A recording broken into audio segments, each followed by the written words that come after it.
Lila Rose. She's the founder and president of the pro-life organization Live Action. I think that all humans have human rights. Sure. By nature of being a human, you are a member of the human family. And so any member of the human family, and this is actually the preamble of the Declaration on Universal Human Rights by the United Nations. So for those that think they have any authority, I don't know if you do, Destiny, they say that all members of the human family deserve to be protected and treated by the law as persons. And so if you're a member of the human family, you have human rights. And we know when you become a member of the human family, it's at the moment of fertilization. It's very clear. A single cell embryo comes into existence. And so I believe human rights for all humans. And I also want to build a society of love and justice. And the way to do that is to treat people equally under the law and to protect the most vulnerable, especially children. Children deserve more protection actually than adults because they are defenseless. And so we should actually go out of our way to do what we can to protect children and never commit homicide against them. So that's my pro-life position.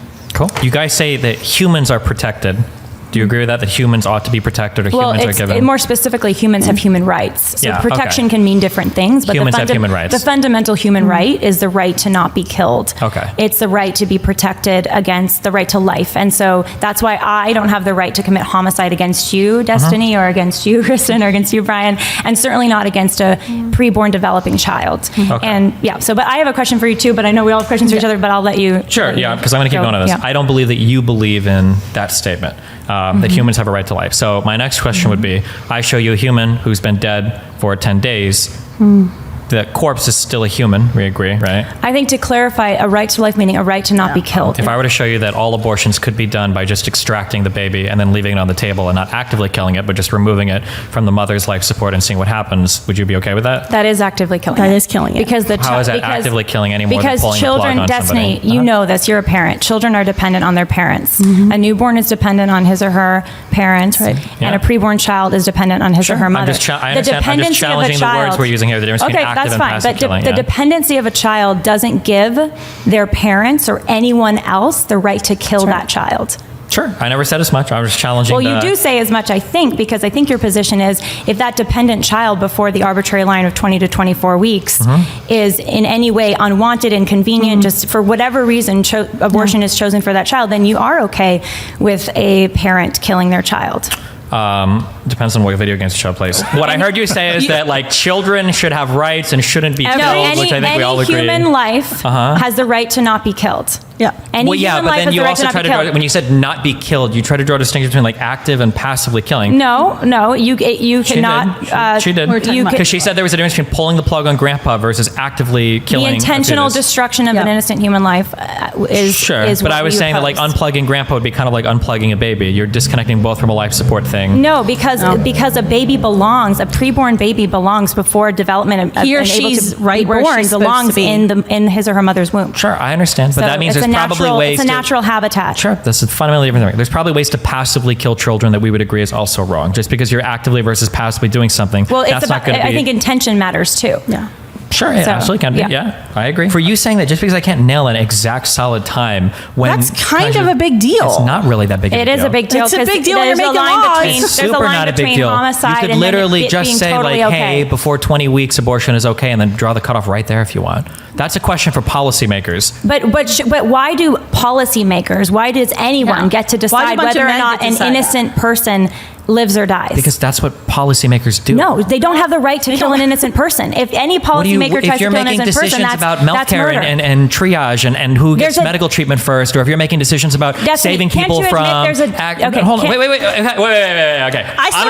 Just be clear. I'm going to start cutting you. Wait. There's something called a continuum fallacy or a nirvana fallacy. The idea that just because I can't point exactly at when something begins, that I have to say that all of it is the same, or I can't point to that thing existing at all. I can't tell you when individual pieces of sand are stacked up and eventually become a pile of sand. I can't give you the exact numbers of sand that I can see for that to be, but there is a difference between an individual piece of sand and a pile of sand. It's a false equivalency, Destiny. It is. Hold on. It is. Hold on. This is basic argumentation. Because the reality is you are saying that these are persons and these aren't based on a specific characteristic that you've decided on. You came up with it. It's not human rights anymore. It's consciousness rights. Yes. You believe in not human rights. To be clear, you're not nobody here at this table, you're in support of consciousness rights. Hold on. Why don't you defend? You need to defend your position, and you're not doing that. You're kind of blowing smoke a little bit, to be honest. Why 20 to 24 weeks? So the same answer I gave before. Your entire position is based on is based on age. It's basically the development, the maturity. It's not based on age. It's based on development of the consciousness. Development is age, Destiny. It could develop early or later, I guess, right?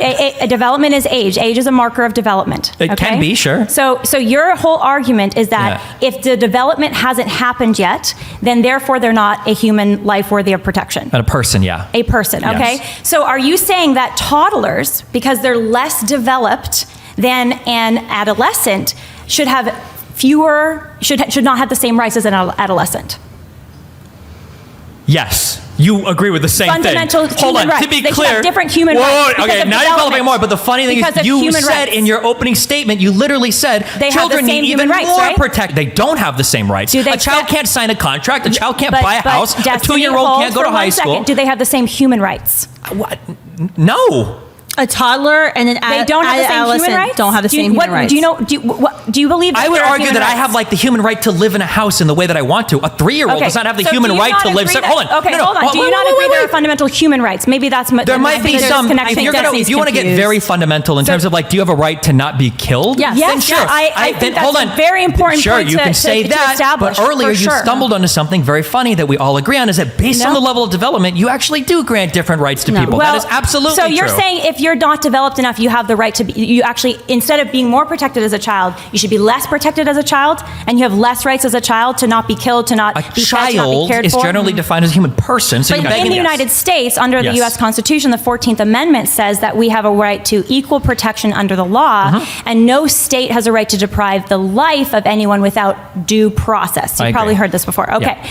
So, do you think that there is any due process for the human life right now? Where is the due process for the human life before your consciousness arbitrary Well, I would say that person isn't protected by the Constitution because they're not a person yet. Okay, and you're defining personhood based on somebody this 20 that has to 24 capability of having a conscious experience, yes. So let's talk about that for a minute. If I'm under anesthetic and I'm unconscious, and someone comes up to me and says, "Can I kill you?"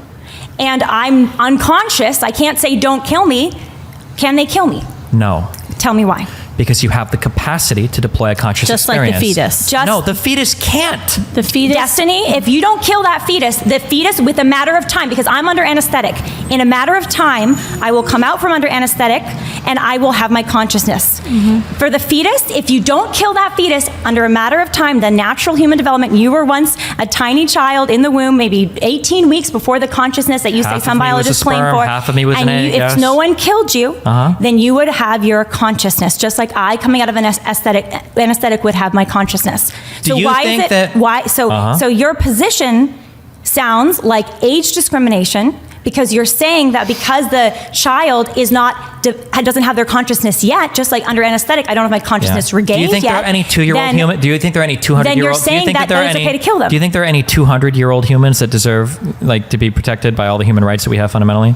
Well, I think if someone lived to be 200, then yeah, that'd be pretty awesome. What about right now? And to clarify, I would agree with you, Destiny. If human life began at consciousness, I would say, anything before that human life beginning at consciousness, I would say it doesn't matter. It's not a human life yet. But what's inconvenient for you is that human life doesn't begin at consciousness. Yeah. Human life and First humans. Of all, none of this is inconvenient for me. I'm not a woman. At the end of the day, I'm not going to have a kid, so it's not inconvenient for me at all. Okay, so Destiny, I didn't give birth to him. But he's your when does life I'm just saying. You're saying it's inconvenient to me, where it's like I'm not. It's not an inconvenience to me to recognize. I think you're representing the pro-abortion position here, and surely you don't believe in no uterus, is the line that. Sure, but I'm just saying that you keep saying like it's inconvenient. None of these facts are inconvenient. If you believe that at the moment of conception you've created a unique human being, then that means that right now you should be in tears, because at every moment women that are engaged, in fact, you could probably make the argument that sex without the intention of immediately going to a hospital is probably immoral, because you're engaging in some activity that might result in the death of a child. Time a woman has sex, she should probably be rushed to the hospital immediately after, just to make sure that whatever fetus might be there is absolutely protected. I don't know exactly what. Hold on, let's let Lila go. Okay, I don't know. I think your question might betray perhaps a little ignorance about how pregnancy works. Okay, inform me, because please. Because if a woman gets pregnant, rushing her to the hospital is not going to magically prevent a miscarriage that she may or may not have. Miscarriages happen for a lot of different reasons. And I would argue, especially for imprisonment as an example, imprisoning a woman who's pregnant, which I'm opposed to, by the way, that additional stress could add to the miscarriage. So if you grabbed a woman after she had sex and might be pregnant and dragged her off to a hospital, that might actually induce stress in her. And but there's also potentially things, there's behaviors a woman can engage in that would increase the risk of miscarriage, especially if she doesn't know she's pregnant, right? Maybe a woman drinks. Say that one more time. There might be behaviors that a woman could engage in if she is pregnant that would increase the risk of pregnancy. However, that means that you could have sex with a condom and with birth control, and you might actually get pregnant. So if a woman is having sex and she starts drinking or whatever, she could be murdering a child right then and there. Destiny, let me answer that. Yeah. That's why we have recommendations, from the FDA that women who are pregnant should not drink alcohol. No. You don't even know if you're pregnant. If you're having sex, should you be heavily drinking afterwards? I think was where you're going with that.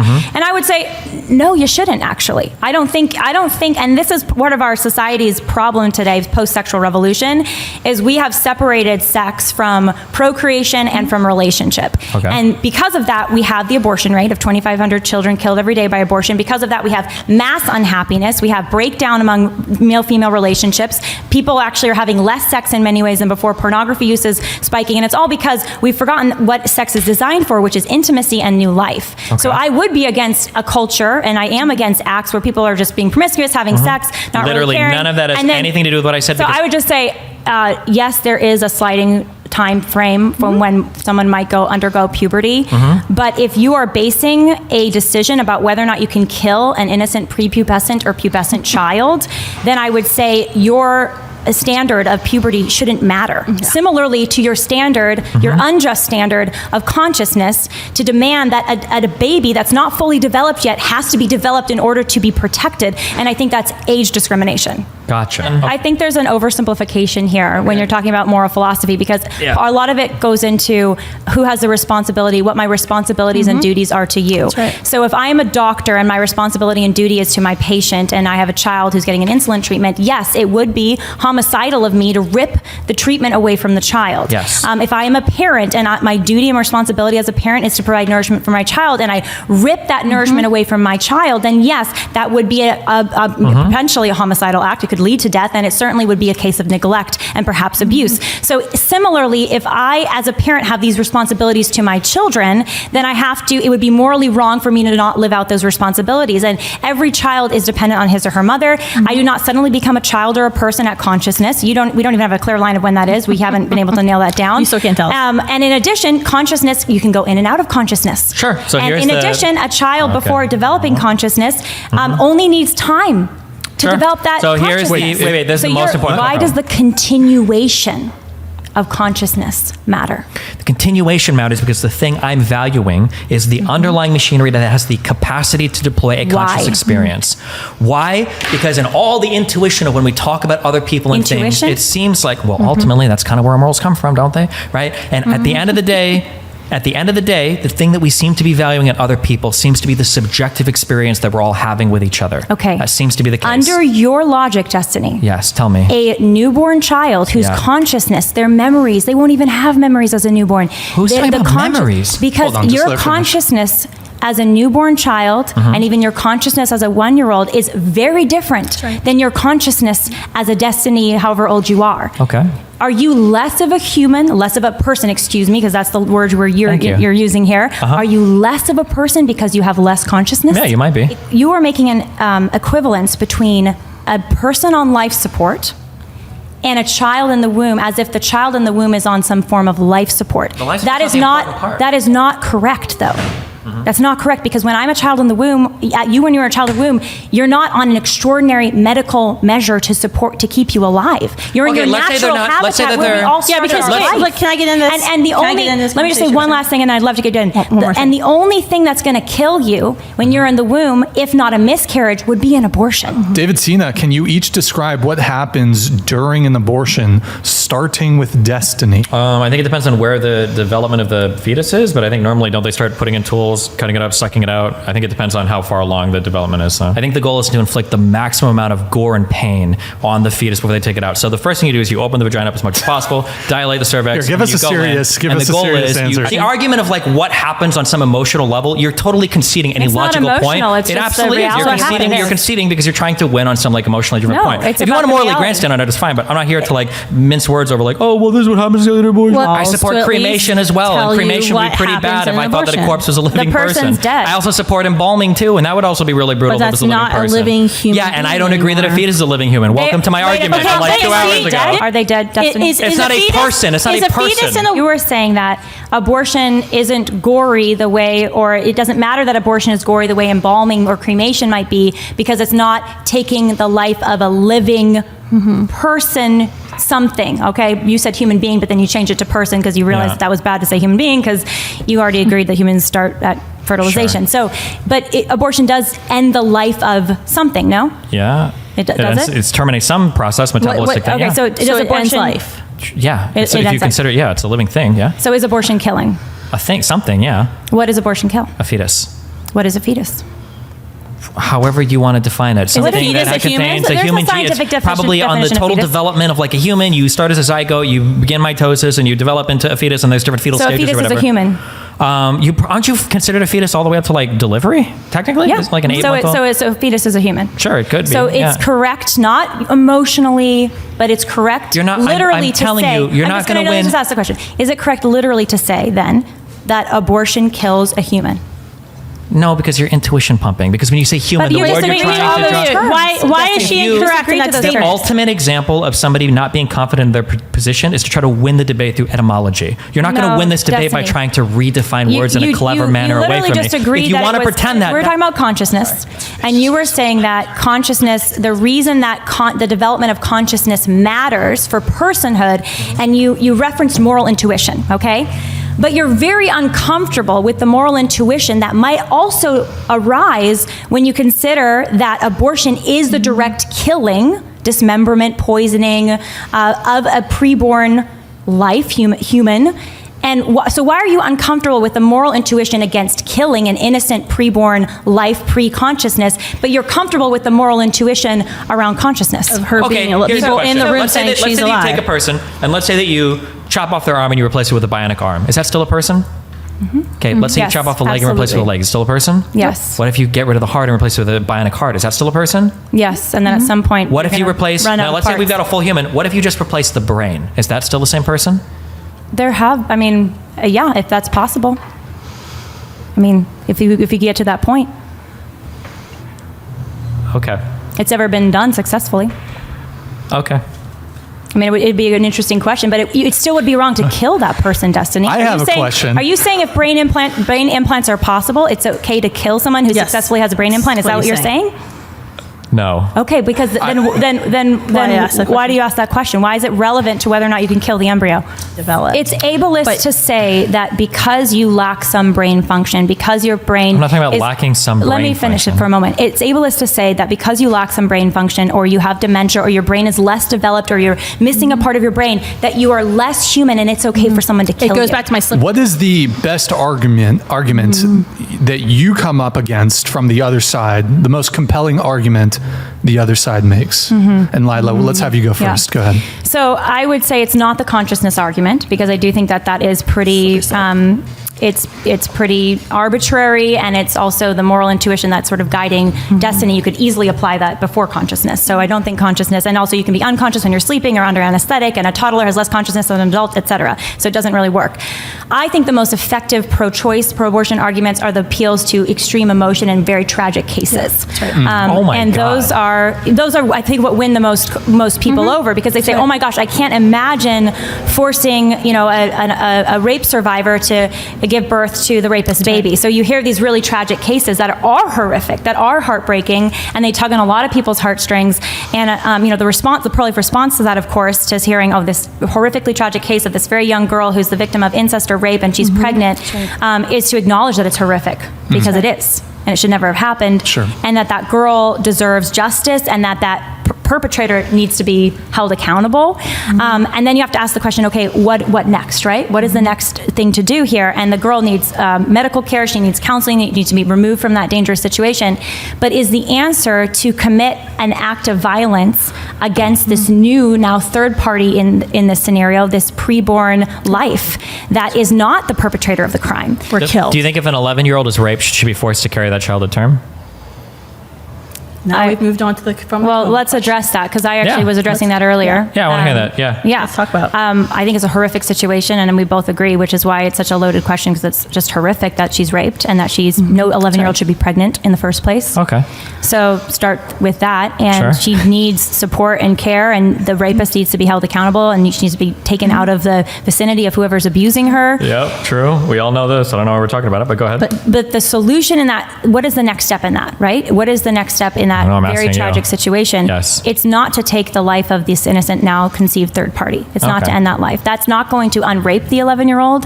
It's not going to untraumatize the 11-year-old. In fact, it might traumatize her even more. True. And it's forcing the birth. She's still going to have to birth that life. That life doesn't magically come out of her. She's going to have to, if she had an abortion, and usually by the time with a young rape survivor, it's usually into the second trimester, that's going to be a very traumatic act that now kills her baby, and she's still having a birth process just of a dead child. Nazis murdered disabled children because of their impacted consciousness, mental faculties. Was that okay, Destiny? Yeah, I think mental disability is the exact same thing as having no conscious experience at all. That's what they said, so I believe that. What level of mental disability do you think the Nazis are justified in murdering children? Please explain.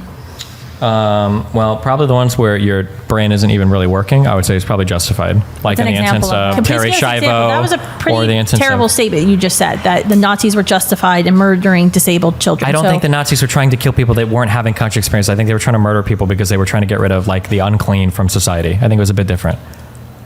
But you just said... Okay, so if a woman has an abortion at 19 weeks for a eugenic reason because of the skin color of the baby, because she... that could be unethical, sure, yeah. That would be unethical. I thought it wasn't a thing. Earlier, it wasn't unethical for a woman to get pregnant as a sexual fetish and continue to have abortions at 19 weeks, because the 19-week-old baby is not a baby and not a human, not a person. So why would it be unethical to kill a 19-week-old who based for a racist reason? I don't know if it's unethical to practice a sexual fetish. It might be unethical to design society with a racial vision in mind. So it is wrong to kill at 19 weeks for a race-based reason.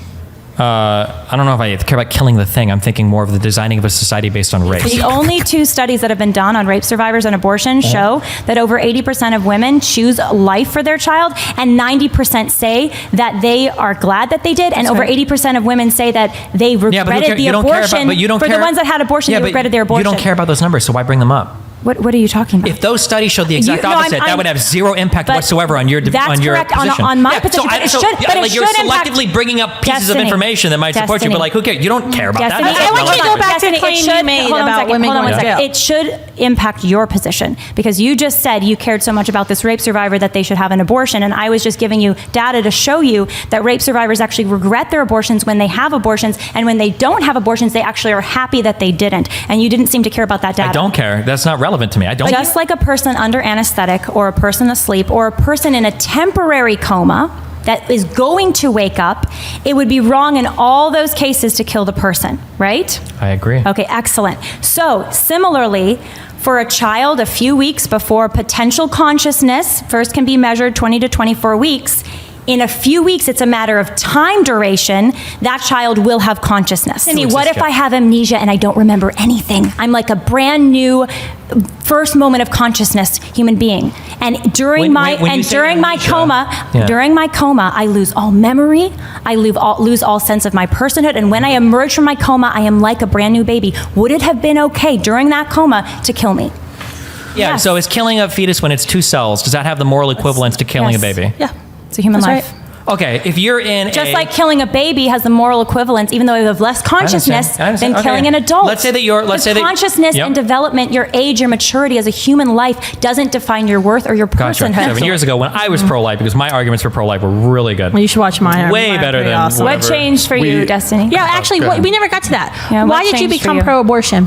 Because I did a greater analysis of when death happens, and then I realized that saying that life begins at the moment of conception doesn't make sense unless you say death begins the moment all of your body disappears. It doesn't make sense. Why do the markers for life and death have to be the same thing? I mean, the pro-life argument is very simple in many ways. It's about human rights for all humans. You don't get to put personhood based on developmental markers. Personhood is for everyone. If you're a human, you're a person. If you're a person, you're a human. That's the bottom line. And so you don't do age discrimination or developmental discrimination or consciousness or unconsciousness discrimination. You're a human, you have human rights. And that's why we oppose intentional violence against humans. And that's why we didn't talk about it in this debate, but maybe we could do another one at some point where we get into, how to stop abortions, all the other arguments for abortion and against it, how we can make our civilization more just and more loving to a place where there are less abortions. Women don't even choose it anymore. We're supporting them more. I mean, there's a whole lot more that pro-lifers focus on a lot beyond, the debate on this consciousness question. We just released our new North Star Coalition kind of position statement saying we need complete legal protection for all humans in this country, the abolishing of abortion, and we also need to make our country a friendlier place to raise a family. And so that goes to things like a child subsidy. I think that if you're a parent, you should get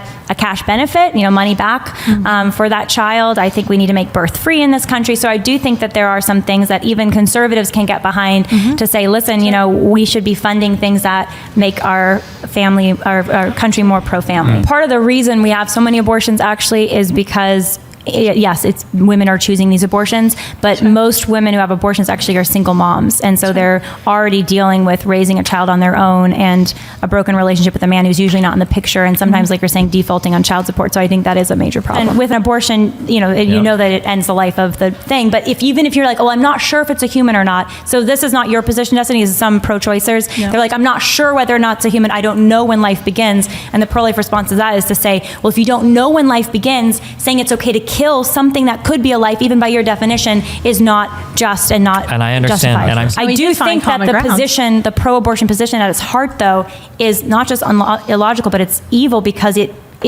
has led to the killing of 60 million children in this country.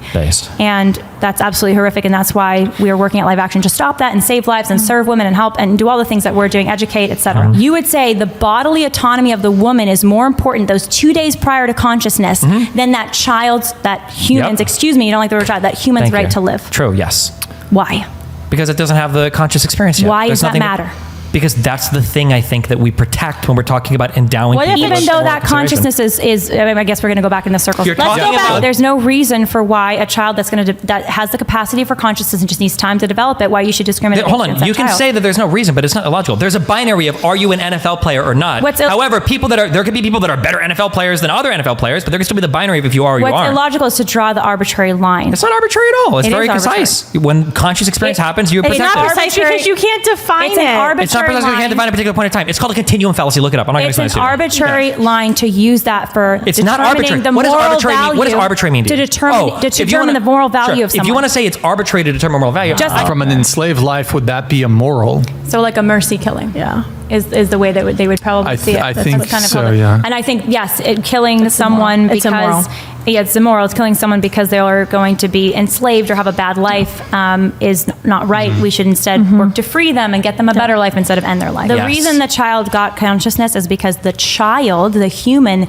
developed its consciousness naturally, just like you will develop as you get older. Age, you'll have an aging process. The toddler will develop age into an adolescent. And until you've developed the parts necessary to have a conscious experience, you're not having And we're saying that's illogical and unjust. It's not illogical. It's perfectly logical. Just like if I give you the blueprints and the parts and I show you something, the parts in the blueprint don't go vroom vroom, but when I put the car together and I turn the key on, it does go vroom vroom. I wouldn't say that just because I've got the parts and I've got the blueprint, I've got the vroom vroom. I would say after it's all put together, then it has the vroom vroom. Destiny, unlike a car and parts and someone putting in a key, an embryo that's developing is self-developing and self-actualizing with nourishment and time. You could say a self-building car that's building as it goes. I'll say if you want to use it, a self-building car. A self-building car with all the parts in the blueprint that can assemble itself is still not a car until it's put together itself. Hold on. If you want to use your car analogy, gotcha. If I go buy a baby Tesla because it's a